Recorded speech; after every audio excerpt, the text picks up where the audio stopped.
আসসালামু আলাইকুম। যেখান থেকে যে অবস্থায় যুক্ত হয়েছেন বা যুক্ত হবেন সবাইকে স্বাগত করছি ভয়েস চেঞ্জ ক্লাসের দ্বিতীয় পাঠে। যেখানে ইতিমধ্যে আমরা অনেকগুলো বিষয় বেসিক বিষয়গুলো জেনে নিয়েছি। আমরা আরো আজকে কিছু নিয়ম জানবো, কিছু ব্যতিক্রম, কিছু ইউনিক রুলস জানবো, যেটা আপনার ভয়েস চেঞ্জ যে ইংলিশ গ্রামার সেটা জানাকে আরো বেশি সমৃদ্ধ করবে। আপনি এই টপিকে আরো বেশি সিদ্ধহস্ত হতে পারবেন, আরো বেশি রপ্ত বা যোগ্যতা অর্জন করতে পারবেন। তাহলে আর অপ্রাসঙ্গিক কথা না বলে আমরা আমাদের মূল ক্লাসে চলে যাচ্ছি বা মূল ক্লাস শুরু করছি।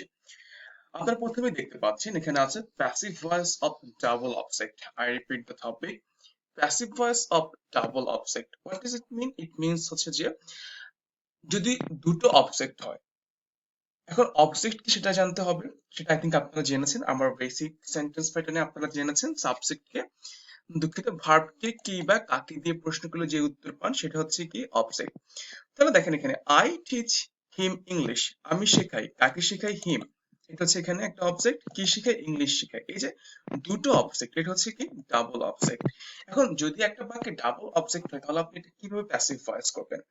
দেখেন এখানে গঠনটা হচ্ছে যে যেহেতু এখানে দুটো অবজেক্ট, দেখেন হিম এবং ইংলিশ দুটো অবজেক্ট, যে কোনো অবজেক্ট হচ্ছে যে আপনি সবার প্রথমে আনবেন, যে কোনো অবজেক্টটাকে আগে আনবেন, এরপর টু বি ভার্ব হবে আগের মধ্যে টু বি ভার্ব V3।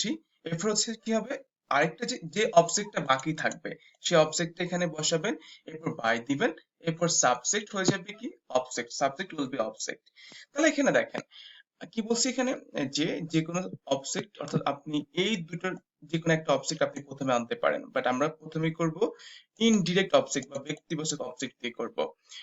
এরপর হচ্ছে যে টু বি ভার্ব হবে, V3 হবে, অবজেক্ট হবে, মানে এই যে অবজেক্ট যেটা বাকি থাকবে সেটা, এরপর বাই, এরপর এই সাবজেক্ট উইল বি অবজেক্ট।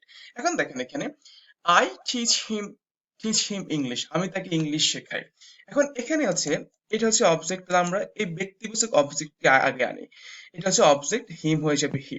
এরপরে বিভার্ব হবে, যেহেতু এখানে টিচ আছে তাহলে অ্যাম ইজ আর, এখানে ইজ হবে যেহেতু হি আছে। এরপর টিচ এর V3 হচ্ছে টট, হি টট। এরপর বাকি অবজেক্টটা বসাবেন, ইংলিশটা বসাবেন, এরপর কি দিবেন? বাই দিবেন। বাই এর পরে হচ্ছে কি হয়ে যাবে? Subject will be object, me হয়ে যাবে। তাহলে কি হচ্ছে?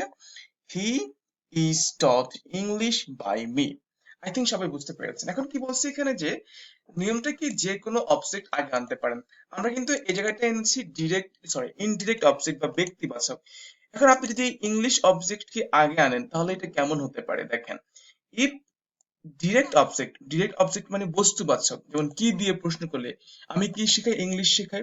যখন হচ্ছে আপনি কি কে প্রথমে আসবেন, when direct object comes first, যখন ডিরেক্ট অবজেক্ট প্রথমে আসে তখন কি হয় দেখেন এখানে হচ্ছে কি হবে আমাদের, ডিরেক্ট অবজেক্টটা প্রথমে দিবেন, নরমালি ডিরেক্ট অবজেক্টটা প্রথমে দিবেন, এরপর ঠিক আগের নিয়মটাই হবে এখানে, টু বি ভার্ব V3। এরপর দেখেন আগে V3 পর হচ্ছে আমরা কি দিয়েছি, হচ্ছে বাই দিয়েছি, V3 পর অবজেক্টে বসিয়ে বাই দিয়েছি। কিন্তু এখানে V3 পর হচ্ছে টু বা পর হবে, জাস্ট পার্থক্য হচ্ছে এই জায়গাটায়। দেন অবজেক্ট বসাবেন, এরপর বাই বসাবেন, এরপর সাবজেক্ট অবজেক্ট হয়ে যাবে। তাহলে দেখেন এখানে আই টিচ হিম ইংলিশ, আমরা he is taught English by me এটা দেখেছি। এখন আমরা যদি ইংলিশটাকে অবজেক্টকে আগে আনি তাহলে কি হয়, ইংলিশ আগে হবে, দেন ভার্ব বসাবেন এখানে ইংলিশ, যদি টিচ ইজ আর ইজ হবে ইংলিশের কারণে টিচ হয়ে যাবে ডট। তাহলে কি ছিল এরপরে, ডিরেক্ট অবজেক্ট বস্তুবাচক অবজেক্ট আগে আনলে V3 পরে টু বা পর হয়। এখন আপনাকে সেন্সটা চিন্তা করতে হবে, যে তাহলে আমি হচ্ছে যে ইংলিশে যে শেখানো হয় কাকে? To him. তাহলে এখানে টু হবে টু হিম, এরপর নর্মালি বাই মি দিয়ে দিবেন, আই হয়ে যাবে মি। তাহলে English is taught to him by me. I think আপনারা এইটুকু বুঝতে পেরেছেন। দেন এখানে দেখেন I told him I story, আমি তাকে একটা গল্প বলেছিলাম। তাহলে এখানে কি হচ্ছে দেখেন, আমরা যদি এই হিটাকে প্রথমে আনি, he told first indefinite tense ওয়াজ হবে, ওয়াজ হবে, দেন টোল্ড হবে এখানে। তাহলে হি ওয়াজ টোল্ড আ স্টোরি, কি হবে এখানে? He was told a story. এরপর হচ্ছে কি হবে এখানে, বাই আই হয়ে যাবে me, he was told a story by me. এখন আমরা যদি এই আই স্টোরি এটাকে হচ্ছে প্রথমে আনি তাহলে কি হচ্ছে দেখেন, আই স্টোরি আই স্টোরি, দুঃখিত এখানে ওয়াজ হবে, আই স্টোরি ওয়াজ টোল্ড, কেন ওয়াজ হবে? এখানে টোল্ড আছে first indefinite tense, I story was told. এখন এখানে কি হবে, যেহেতু আমাদের ডিরেক্ট অবজেক্ট আগে এসেছে আই স্টোরি, তাহলে এখানে টু হবে, টু এরপর হচ্ছে যে এই যেখানে যেটা আছে হিম হিমি, এই যে হিম হিমি বসে যাবে, এরপর বাই দিয়ে সাবজেক্ট হয়ে যাবে object by me. I think সবাই এতটুকু বুঝতে পেরেছেন। এরপর দেখেন কি আছে এখানে, my mother in law gave me a car, অর্থাৎ হচ্ছে যে আমার শাশুড়ি আমাকে একটা গাড়ি দিয়েছিল। ওকে, যদি হচ্ছে যে যৌক্তিক না ঠিক না, আমি জাস্ট এমনি তর্কের খাতিরে বা এক্সাম্পলের জন্য দিয়েছি। এখন দেখেন আমরা যদি এটাকে হচ্ছে যে প্রথমে ইনডিরেক্ট অবজেক্ট আনি, মি, মি হয়ে যাবে এখানে আই, এরপর গেভ ফার্স্ট ইনডিফিনিট টেন্স হয়ে যাবে ওয়াজ, আই ওয়াজ। এরপর হচ্ছে কি হবে, I was give gave given, I was given, এরপর বাকি যে অবজেক্ট আছে সেটা বসাবেন আকার, এরপর বাই বসিয়ে সাবজেক্ট উইল বি অবজেক্ট, এখানে মাই মাদার ইন ল। তাহলে I was given a car, I was given a car by mother in law. I think সবাই বুঝতে পেরেছেন।